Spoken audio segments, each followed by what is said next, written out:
하나님의 말씀 봉독합니다. 하나님의 말씀은 로마서 1장 17절 말씀 되겠습니다. 로마서 1장 17절 말씀입니다. 로마서 1장 17절 말씀 제가 봉독하겠습니다.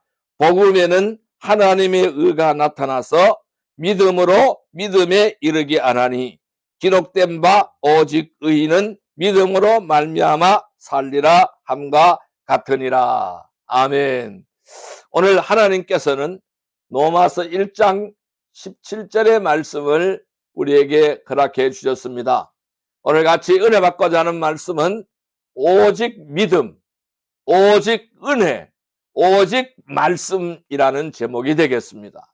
이 부제로는 복음으로 돌아가는 교회라는 제목으로 은혜를 나누고자 합니다. 여러분, 오늘은 종교개혁 508주년 기념주일입니다. 이 종교개혁은 16세기 유럽에서 일어난 단순한 교회사적인 사건이 아닌 것입니다. 그것은 교회가 복음의 본질을 다시 붙잡기 시작하는 신앙의 대전환이었다라고 말씀드릴 수가 있습니다. 당시 교회는 면죄부의 판매, 그리고 성직의 매매, 성경보다는 전통을 우선시하는 등 복음에서 멀어져 있었습니다.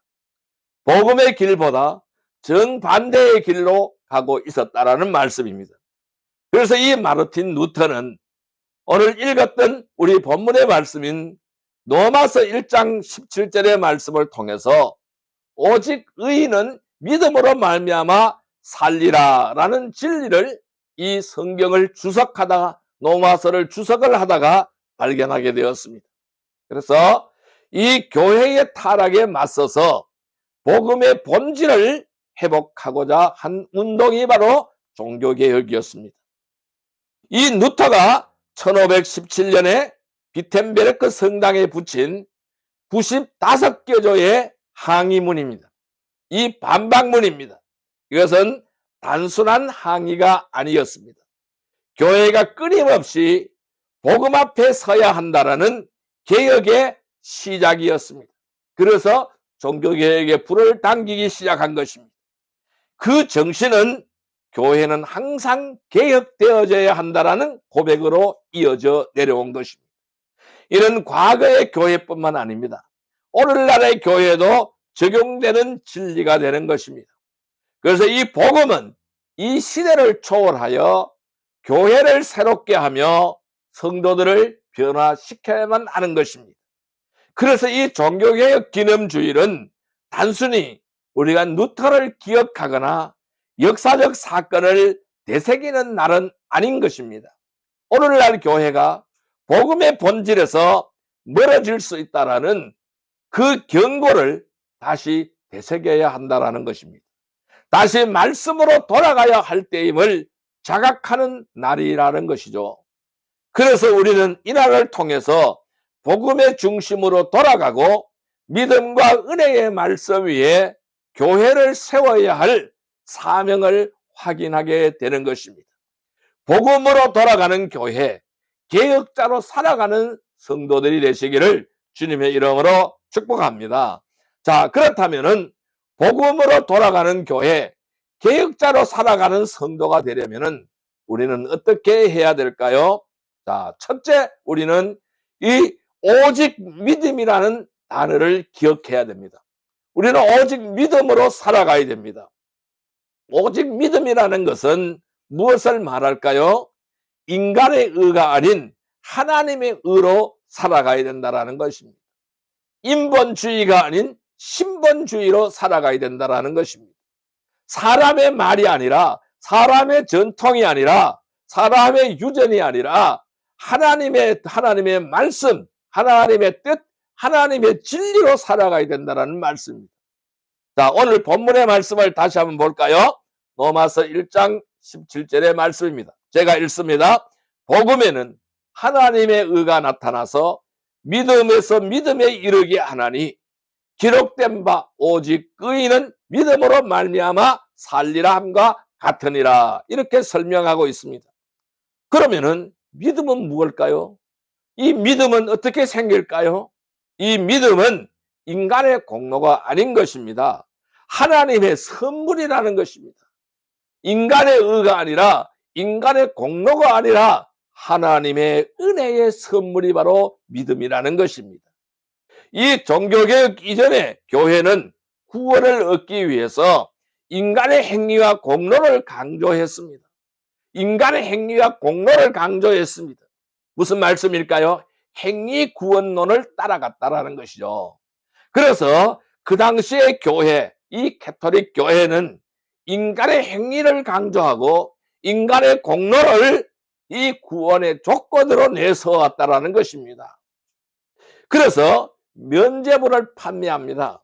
그래서 이 면죄부를 사거나 또는 성직자에게 헌금을 드리는 것이 구원의 조건처럼 여겨졌다라는 것이죠. 에베소서 2장 8절 9절 말씀에 보면은 이렇게 설명하잖아요.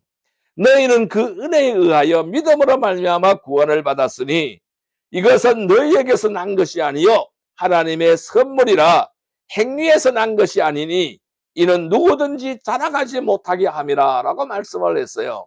그러면 에베소서 2장 8절 9절에서는 은혜에 의하여 믿음으로 말미암아 구원을 받았다라고 말씀하고 있습니다. 행위가 아니라는 것입니다. 믿음으로 말미암아 구원을 받았다고 말씀하고 있어요. 이것은 너희들한테서 난 것이 아니다. 우리 인간에서 난 것이 아니라는 거예요. 하나님의 선물이라고 설명하고 있는 것입니다. 그래서 행위에서 난 것이 아니기 때문에 누구든지 자랑하지 못하게 한다라고 설명을 했습니다. 그래서 이 누턴은 성경을 통해서 믿음이 인간의 노력에서 비롯된 것이 아니라는 것을 깨닫기 시작하는 것이죠. 하나님이 강권적으로 주시는 은혜의 선물임을 그는 깨달았다는 것입니다. 그렇습니다. 여러분, 이 믿음은 우리가 만들어내는 것이 아니라는 것입니다. 하나님께서 우리 안에 심어주시는 은혜의 통로가 믿음이라는 것입니다. 그렇기 때문에 우리는 믿음을 자랑할 수가 없는 겁니다. 아무것도 자랑할 수가 없는 것입니다. 오히려 우리는 이 믿음을 통해서 하나님의 은혜를 겸손하게 받아들이는 자가 되어야 한다는 것입니다. 이 오늘날에도요 문제가 많습니다. 우리의 신앙을 이렇게 생각하는 사람들이 많은 거예요. 내가 얼마나 열심히 했는가로 평가하려는 경향이 있습니다. 내가 이렇게 했으니까, 내가 이만큼 했으니까, 내가 이렇게 봉사했으니까, 내가 이렇게 열심히 했으니까 그걸로 평가하는 경향이 있다는 것입니다. 내가 이만큼 헌금을 많이 했으니까, 내가 이만큼 드렸으니까. 자, 그런데요, 이 복음은 하나님이 우리에게 무엇을 주셨는가를 바라보게 한다는 것이죠. 그 인간이 내가 얼마나 무엇을 했는가가 중요한 것이 아니라 하나님이 우리에게 무엇을 주셨는가를 바라보게 한다는 거예요. 이것이 바로 복음이라는 것입니다. 그래서 믿음은 자격이 아닌 것입니다.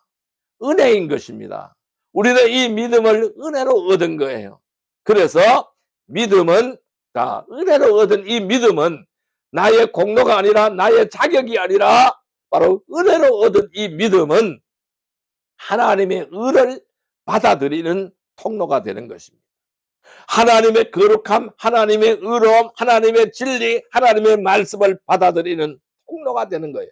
이것이 바로 믿음이라는 것입니다. 그래서 오늘 본문의 말씀에서는 하나님의 의는 인간이 만들어내는 도덕적인 완전함이 아니라는 것이죠.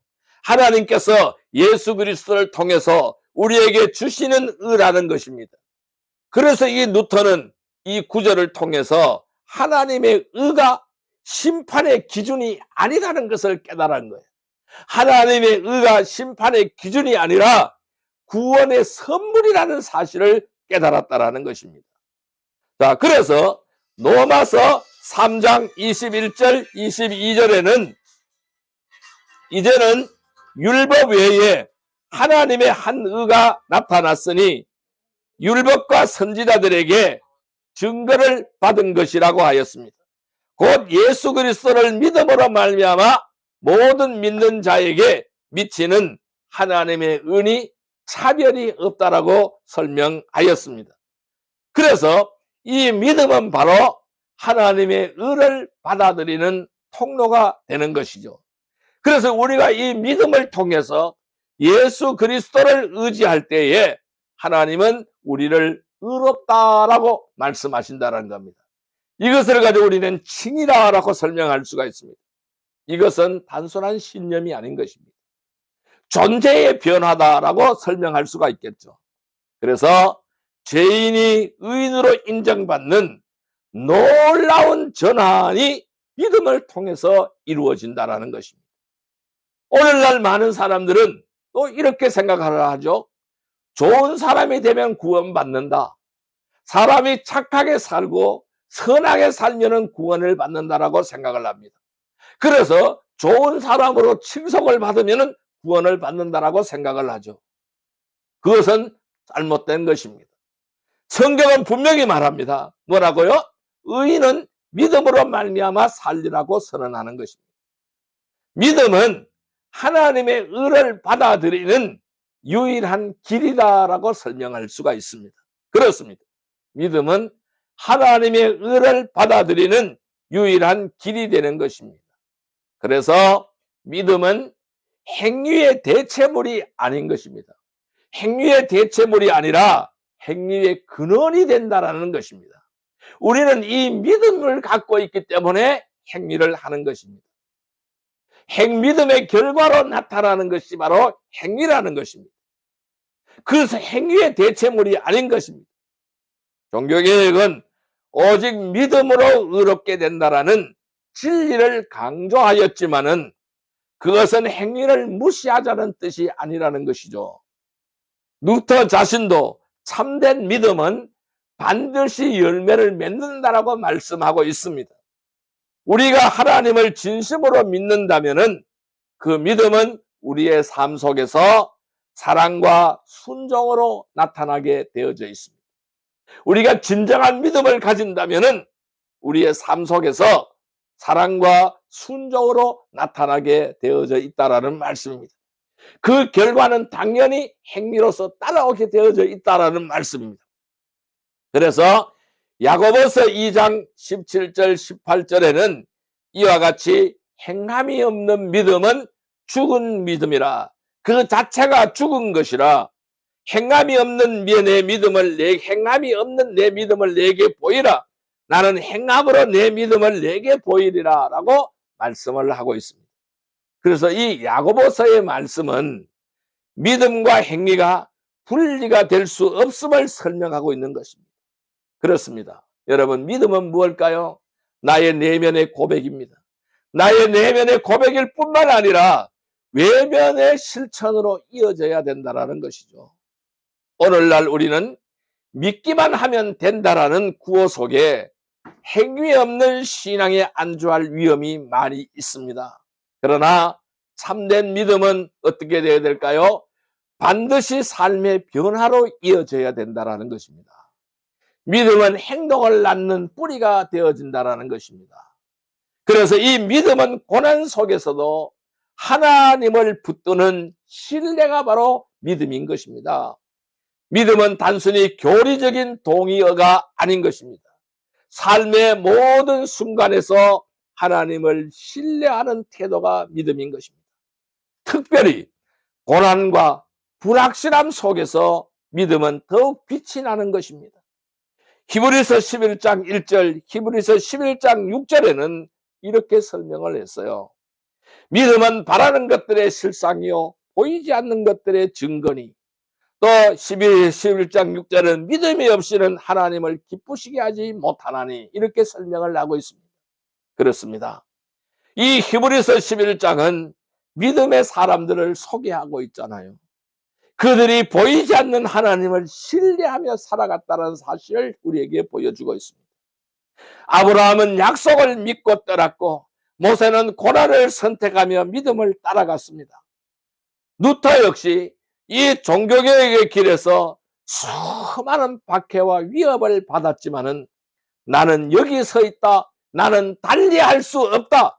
하나님이여 나를 도우소서라고 고백하며 믿음으로 그는 버텨갔습니다. 오늘날 우리의 삶도 어려움 속에서도 우리는 믿음을 선택을 해야 하는 것입니다.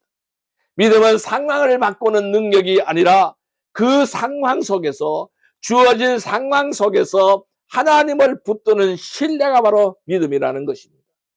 믿음은 고난을 피하는 길이 아니라 그 고난 속에서도 하나님을 바라보는 눈이 바로 믿음이라는 것입니다. 그래서 이 첫 번째 대지의 말씀을 요약을 한다면은, 오직 믿음은 단순한 교리적 선언이 아닌 것입니다. 삶의 모든 영역에서 하나님을 신뢰하고 의지하는 실제적인 태도가 바로 믿음인 것입니다. 오직 믿음은 인간의 행위가 아니고 하나님의 의를 받아들이는 통로가 되는 것이고, 구원은 전적으로 하나님께 주시는 선물이라는 사실을 우리는 기억해야 됩니다. 그래서 참된 믿음은 고난 속에서도 하나님을 신뢰하며 삶의 변화로 열매를 맺어가야 되는 것입니다. 성도 여러분, 오직 믿음, 이 오직 믿음은 인간의 의가 아닌 하나님의 의로 무장하는 것입니다. 자신의 행위나 공로가 아닌 예수 그리스도를 믿는 믿음으로 하나님께 나아가시기를 바랍니다. 그래서 우리가 이 참된 믿음을 나의 삶 속에 실천을 하며 고난 속에서도 하나님을 신뢰하는 신앙을 가지시기를 주님의 이름으로 축복합니다.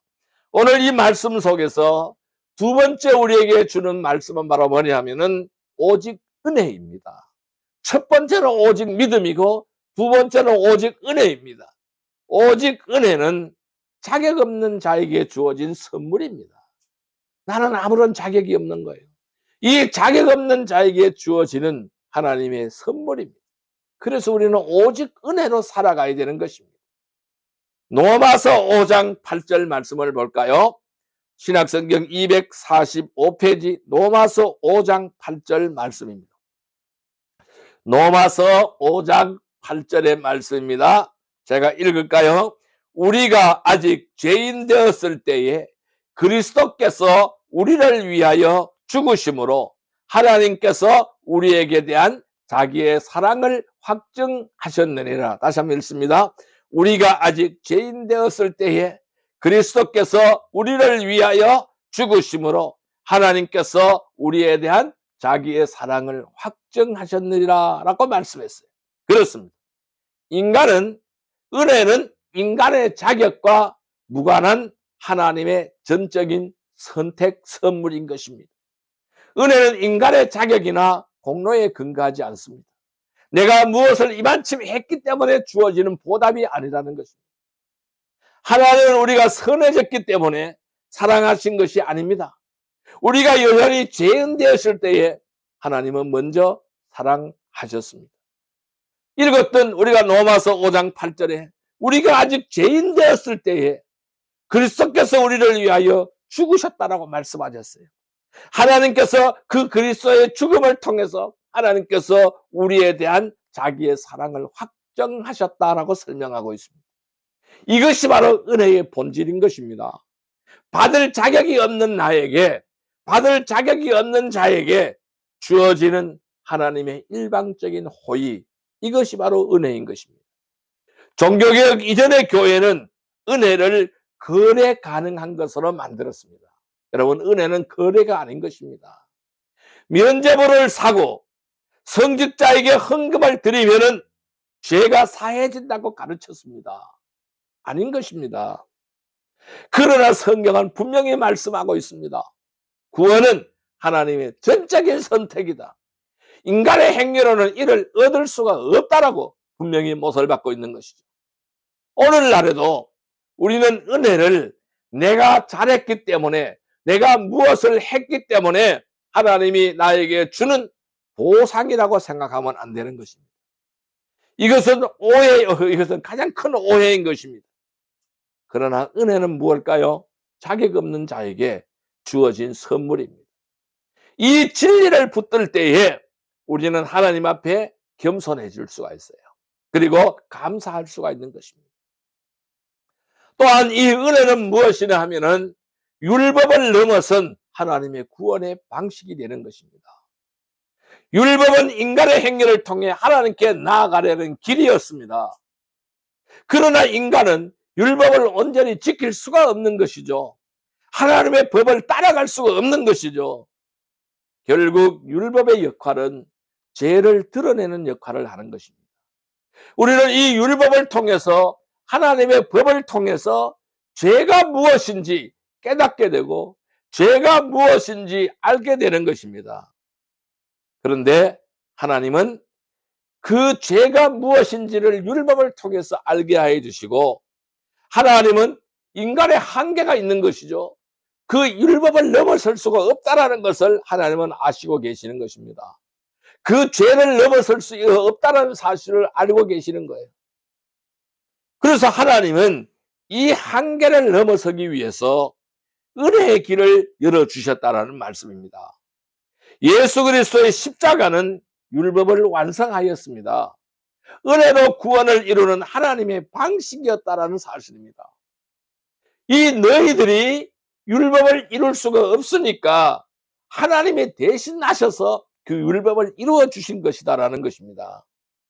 갈라디아서 2장 21절에는 내가 하나님의 은혜를 패하지 아니하노니 만일 의롭게 되는 것이 율법으로 말미암았으면은 그리스도께서 헛되이 죽으셨느니라고 말씀했습니다. 이 갈라디아서의 말씀은 은혜와 율법이 양립될 수가 없다라는 사실을 분명히 말씀하고 있는 것입니다. 그 말씀은 무슨 말씀이겠습니까? 우리가 율법으로 의로워질 수 있다면은, 율법으로 의롭게 되어질 수 있다면은 예수님의 죽음은 필요가 없는 것이다라는 겁니다. 불필요하다라는 것입니다. 그러나 복음은 은혜로만 구원이 이루어진다고 선언하고 있는 것이죠. 그런데 오늘날 많은 사람들, 오늘날 또 많은 교회는 이 여전히 율법적 사고에 빠질 수가 있다라는 것이죠. 이렇게 해야 구원받는다, 저렇게 해야 구원받는다, 저렇게 살아야 하나님께 인정받는다 라는 기준입니다. 이러한 기준이 은혜를 가리는 경우가 종종 있다라는 것입니다. 그러나 우리는 율법이 아닌 은혜로 살아가야 된다는 말씀이죠. 은혜는 자유인 것입니다. 사랑인 것입니다. 하나님의 구원의 방식이라는 사실입니다. 그래서 하나님은 이 은혜를 값없이 주신 거예요. 이 은혜는 값없이 주어졌지만은 값싼 것이 아닌 것입니다. 이것을 우리는 값싼 것으로 여겨서는 안 되는 것입니다. 은혜는 우리에게 아무런 대가 없이, 아무런 값없이 우리에게 주어졌지만은 하나님께서는 가장 값비싼 대가를 지불하셨습니다. 베드로전서 1장 18절 19절에는 이렇게 설명하고 있는 것입니다. 너희가 알거니와 너희 조상이 물려준 헛된 행실에서 대속함을 받은 것은 은이나 금같이 없어질 것으로 된 것이 아니요 오직 흠없고 점없는 어린 양 같은 그리스도의 보배로운 피로 된 것이라 라고 설명하고 있습니다. 그래서 하나님은 값비싼 대가를 치르신 것입니다. 예수 그리스도의 독생하신 외아들 예수 그리스도의 보배로운 피가 흘려졌습니다. 그 희생을 통해서 우리는 구원을 받은 것입니다. 다트리 본 회퍼는 이를 값싼 은혜와 값비싼 은혜로 구분하여 설명하였습니다. 값싼 은혜는 뭘까요? 회개 없는 용서, 제사도 없는 믿음, 십자가 없는 그리스도인 것입니다. 그러나 참된 은혜는 우리를 변화시키고 헌신으로 이끌어가는 것이죠. 이것이 바로 뭘까요? 값비싼 은혜라는 것입니다. 오늘 우리는 은혜를 너무 쉽게 여기는 경향을 가지고 있습니다. 그래서 감사 없이 살아갈 때가 많다라는 것입니다. 그러나 은혜는 우리를 거룩하게 만들고 이 삶을 새롭게 바꾸어 나가는 능력이 바로 은혜인 것입니다. 은혜는 단순한 면죄부가 아닌 것입니다. 나의 삶의 방향을 완전히 바꾸어버리는 힘이라는 것입니다. 우리는 은혜를 값없이 받았지만은 그 은혜에 합당한 삶을 살아가야 된다라는 그 의무와 책임감이 우리에게 있다라는 것입니다. 그래서 우리는 어떻게 해야 될까요?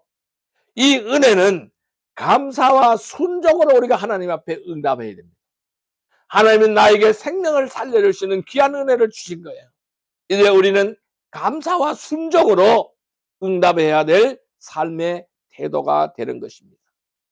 은혜는 단지 구원의 시작점이 아닌 것입니다. 나의 삶의 전반을 변화시키고 바꾸는 원동력이 은혜라는 것입니다. 그래서 로마서 12장 1절에는 이렇게 설명하고 있어요.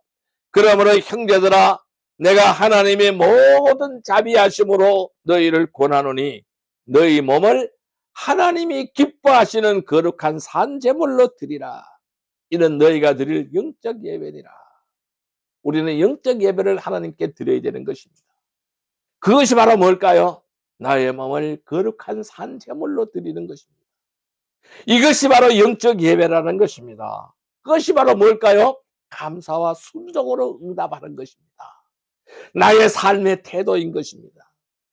바울은 로마서에서 하나님의 자비하심 곧 은혜를 근거로 성도들에게 삶을 제물로 드리라고 권면하고 있는 것이죠. 은혜를 받은 자는 감사로 반응해야 됩니다. 그리고 그 감사는 순종으로 나타나야 된다는 것입니다. 은혜는 우리를 자유롭게 합니다. 진리는 우리를 자유롭게 합니다. 그렇지만은 그 자유는 방종이 아닌 것입니다. 동시에 거룩하게 만들어가는 것이 자유인 것입니다.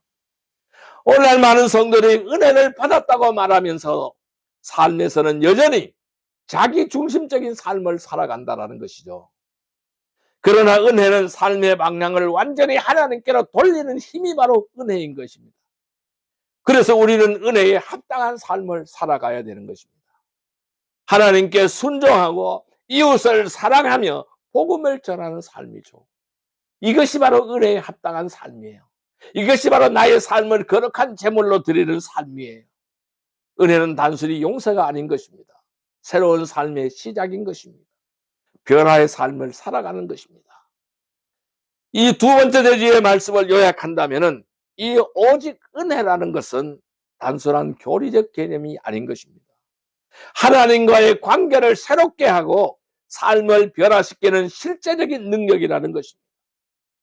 교회는 시대마다 복음 앞에 서서 말씀과 성령의 인도에 따라서 자신을 새롭게 해야 하는 것입니다. 진정한 개혁은 공동체의 변화와 지속적인 복음 중심의 삶을 통해서 이루어지는 것입니다. 성도 여러분, 오직 은혜, 자격 없는 자에게 주어지는 선물, 오직 은혜, 교회 공동체 안에서 말씀과 성령의 인도에 순종하며 복음 중심의 삶을 살아가시기를 바랍니다. 시대의 흐름에 휩싸이지 않고 복음 앞에서 자신을 점검하며 지속적으로 새로워져 나가기를 주님의 이름으로 축복합니다. 세 번째로 오늘 우리에게 주는 말씀은 무엇일까요? 오직 말씀입니다. 오직 말씀입니다. 오직 믿음, 오직 은혜. 세 번째는 오직 말씀입니다. 이 말씀은 신앙과 삶의 최종 권위가 되는 것입니다. 우리의 신앙과 우리의 삶의 최종 권위가 바로 말씀인 것입니다. 디모데후서 3장 16절 17절 말씀을 보겠습니다. 신약성경 346페이지입니다. 신약성경 346페이지 디모데후서 3장 16절 17절 말씀을 보겠습니다. 디모데후서 3장 16절 17절 말씀 같이 읽겠습니다. 모든 성경은 하나님의 감동으로 된 것으로 교훈과 책망과 바르게 함과 의로 교육하기에 유익하니 이는 하나님의 사람으로 온전하게 하며 모든 선한 일을 행할 능력을 갖추게 하려 함이라 라고 말씀을 했습니다. 그렇습니다. 이 하나님의 말씀은요, 우리의 신앙과 삶의 절대적인 기준인 것입니다. 우리는 이 기준을 넘어서면 안 되는 것입니다. 성경은 단순한 종교적인 문서가 아닌 것입니다. 단순한 책이 아닌 것입니다. 하나님의 감동으로 기록이 되어 있는 살아있는 하나님의 말씀인 것입니다. 진리인 것입니다. 그래서 읽었던 디모데후서 3장 16절 17절에는 성경은 하나님의 감동으로 된 것이라고 말씀하셨어요. 교훈과 책망과 바르게 함과 의로 교육하기에 유익하다고 말씀하셨어요. 너는 하나님의 사람으로 온전하게 만든다고 말씀하셨습니다. 모든 선한 일을 행할 능력을 갖추게 하는 것이 바로 말씀이라고 말씀하셨습니다. 그렇습니다. 이 말씀은, 성경은 교훈과 책망, 바르게 함과 의로 교육하는 데 유익한 것입니다. 성경이, 곧 말씀이 신앙과 우리의 삶의 모든 영역에서 기준이 되어진다는 것입니다. 잣대라는 것입니다. 척도라는 것입니다. 종교개혁 이전의 교회는 이것이 기준이 아니었습니다. 하나님의 말씀 성경이 기준이 아니었습니다. 교회의 말이나 교황의 말이나 교회의 전통을 성경보다 위에 두었다라는 것입니다. 그래서 교황 무엇을 주장하는 것입니다. 성경 위의 권위에다가 두었다라는 것입니다. 그러니까 교황이 하나님보다 더 높다라는 것이죠. 하나님의 말씀보다 앞선다라는 것이죠. 그러나 뉴턴은 이것이 잘못되었다라는 것이죠. 성경이야말로 하나님의 진리라는 거예요. 하나님의 뜻을 가장 분명하게 드러내는 권위라는 사실을 주장했습니다.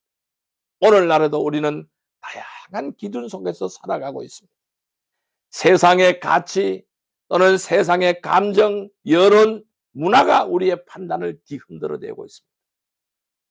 그러나 성도는 말씀을 기준으로 삼아야 한다는 것입니다.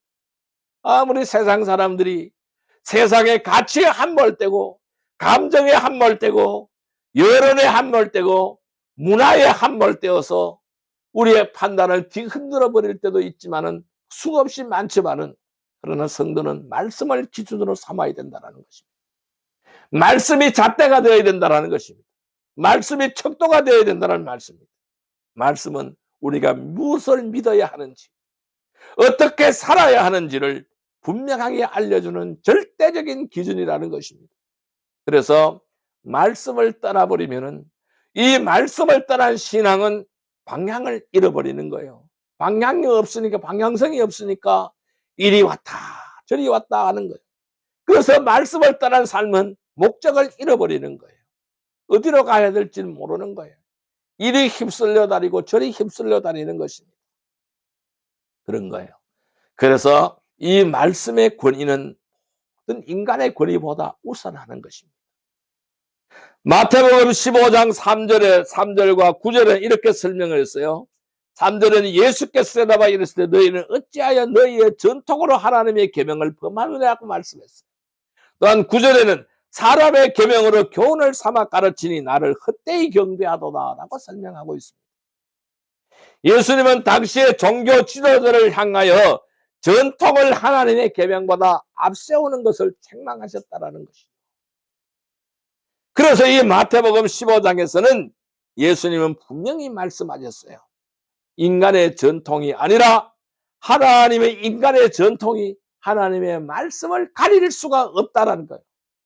그래서 종교개혁은 바로 이 예수님의 정신을 계승한 운동이 바로 종교개혁이었습니다. 루터는 교황의 권위나 교회의 전통이 성경을 대체할 수 없음을 선언했습니다. 나는 성경에 의하여 설득되어지지 않는 한, 무슨 말씀일까요? 말씀으로 내가 설득이 되지 않는 한 내 양심은 하나님의 말씀에 사로잡혀 있다라고 고백했습니다. 놀라운 고백입니다. 나는 성경에 의하여 설득되어지지 않는 한 내 양심은 하나님의 말씀에 사로잡혀 있다고 고백하는 것입니다. 말씀의 권위를 최우선으로 삼았다라는 것이죠. 오늘날에도 우리는 사람의 말, 유명한 인물의 주장, 교회의 관습을 무비판적으로 따르려는 유혹에 직면하게 되는 것입니다. 그러나 성경은 모든 인간의 권위보다 우선한다는 것을 우리는 알아야 되는 것입니다. 말씀은 교회가 무엇을 가르쳐야 하는지, 성도가 어떻게 살아가야 하는지를 결정하는 기준입니다. 인간의 말은 변하지만은 하나님의 말씀은 영원합니다. 진리인 것입니다. 절대로 변하지 않는 것입니다. 그래서 말씀은 모든 시대의 문화 속에서 변함없는 진리가 되는 것입니다. 세상의 문화는 끊임없이 변화합니다. 시대의 흐름에 따라 가치관도 달라지는 것입니다. 윤리의 기준도 흔들리는 것입니다. 그러나 하나님의 말씀은 시대를 초월하여 변함없는 진리인 것입니다. 이사야서 40장 8절에는 푸른 마르고 꽃은 시드나 우리 하나님의 말씀은 영원히 서리라고 말씀하고 있는 것입니다.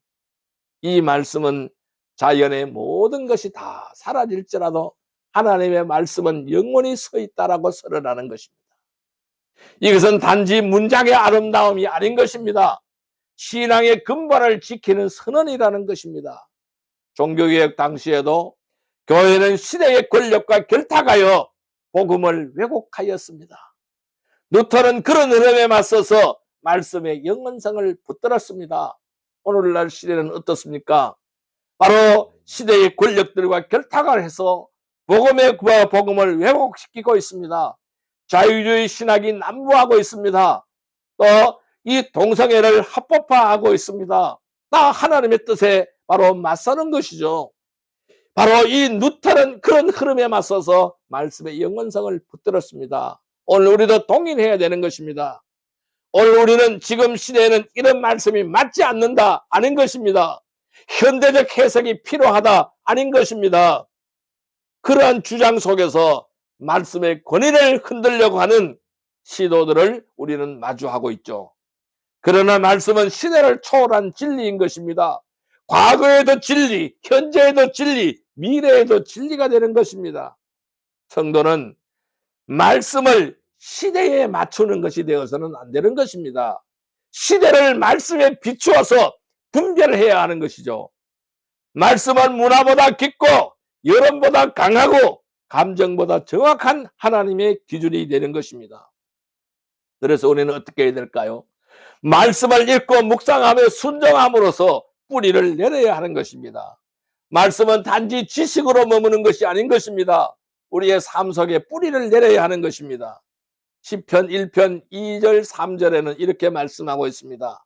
오직 여호와의 율법을 즐거워하며 그의 율법을 주야로 묵상하는 자는 2절의 말씀이죠.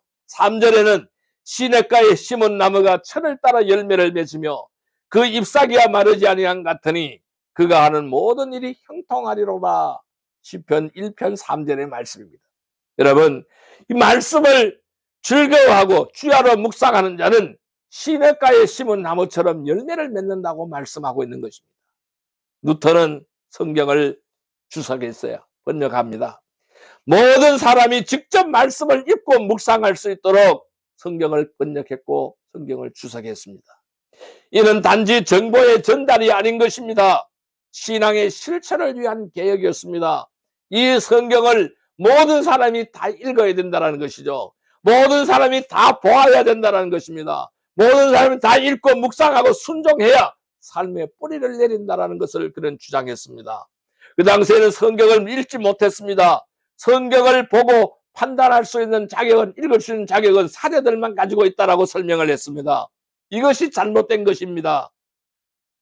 그래서 오늘날 우리는 말씀을 듣는 데 익숙합니다. 묵상하고 순종하는 데는 부족할 수 있습니다. 이 말씀을 우리는 읽는 것으로 끝나지 말아야 합니다. 삶 속에서 실천되어져야 한다는 것입니다. 말씀을 묵상하는 자는 삶의 방향을 잃지 않습니다. 고난 속에서도 흔들리지 않는다는 말씀입니다. 말씀은 우리의 생각을 새롭게 해줍니다. 행동을 변화시킵니다. 관계를 회복시키는 능력을 가지고 있는 것입니다. 성도는 말씀을 삶의 중심에 두어야 합니다. 날마다 묵상하며 날마다 순종함으로써 하나님과 동행하는 삶을 살아가야 하는 것입니다. 이 오직 말씀이라는 주제를 요약하면 오직 말씀은 단순한 교리적인 원리가 아닌 것이죠. 성도의 삶을 이끄는 실제적인 기준이고 교회의 정체성을 결정하는 최종의 권위인 것입니다. 오직 말씀은 성경이 신앙의 삶과 삶의 기준과 최종 권위임을 선언하고 모든 인간의 말과 시대의 흐름보다 우선하는 것이 말씀인 것입니다. 그래서 성도는 말씀을 읽고 묵상하며 삶 속에서 순종함으로 진리를 실천해야 될 의무와 책임감을 가지고 있다는 것입니다. 성도 여러분, 오직 말씀입니다. 신앙과 삶의 최종 권위는 말씀인 것입니다. 성경을 삶의 최종 기준으로 삼으시기를 바랍니다.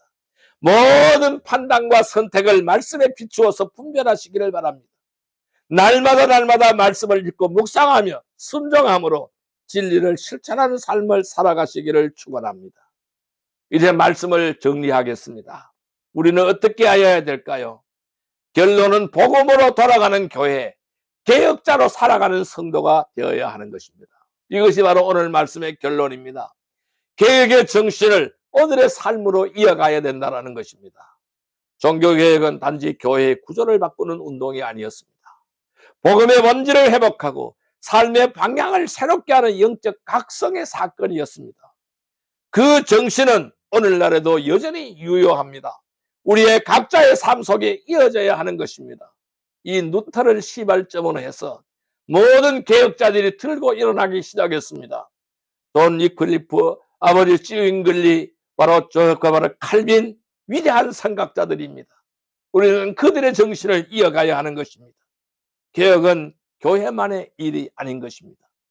성도 한 사람 한 사람의 복음 앞에 서서 자신의 신앙을 전갈하고 말씀을 비추어서 삶을 새롭게 할 때 교회는 살아있는 공동체로 변화가 되는 것입니다. 개혁은 제도가 아닌 것입니다. 마음의 방향이고 구조보다 영혼의 태도가 바로 개혁의 시발점이 되는 것입니다. 우리는 믿음으로 하나님을 신뢰하고 은혜로 감사하며 말씀에 순종하는 삶을 통해서 바로 이러한 위대한 개혁자들의 정신을 이어서 개혁자의 길을 걸어갈 수가 있는 것입니다. 그것은 특별한 사역자가 되는 것이 아니라 평범한 일상 속에서 복음을 기준으로 살아가는 것입니다. 오늘 우리는 이 종교개혁 기념주의를 맞이해서 우리는 단지 과거를 기념하는 것이 아니라 현재를 새롭게 하고 미래를 준비하는 결단의 시간을 가져야 합니다.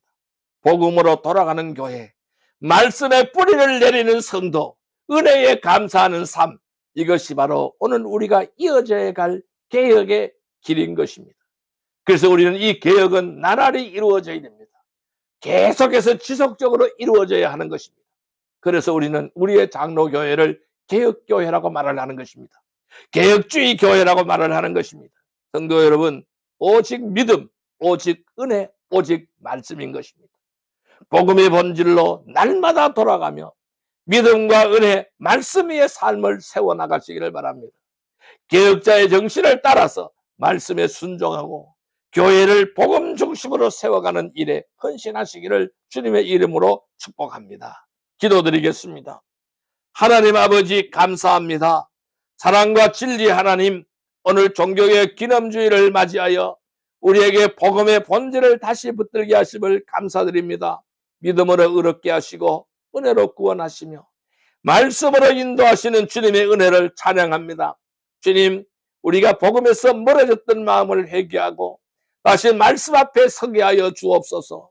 우리의 신앙의 행위나 자격이 아닌 예수 그리스도를 믿는 믿음 위에 세워지게 하시고 값없이 주신 은혜를 감사하며 그 은혜에 합당한 삶을 살아가게 하여 주옵소서.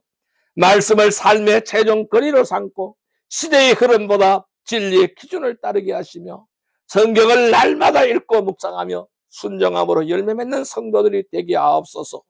교회는 항상 개혁되어야 한다는 고백처럼 우리도 매일 복음 앞에 서게 하시고 믿음으로 살고 은혜를 누리며 말씀에 순종하는 개혁자의 삶을 살아가게 하여 주옵소서. 우리의 삶과 교회를 복음으로 새롭게 하시는 예수 그리스도의 이름으로 기도드리옵나이다. 아멘.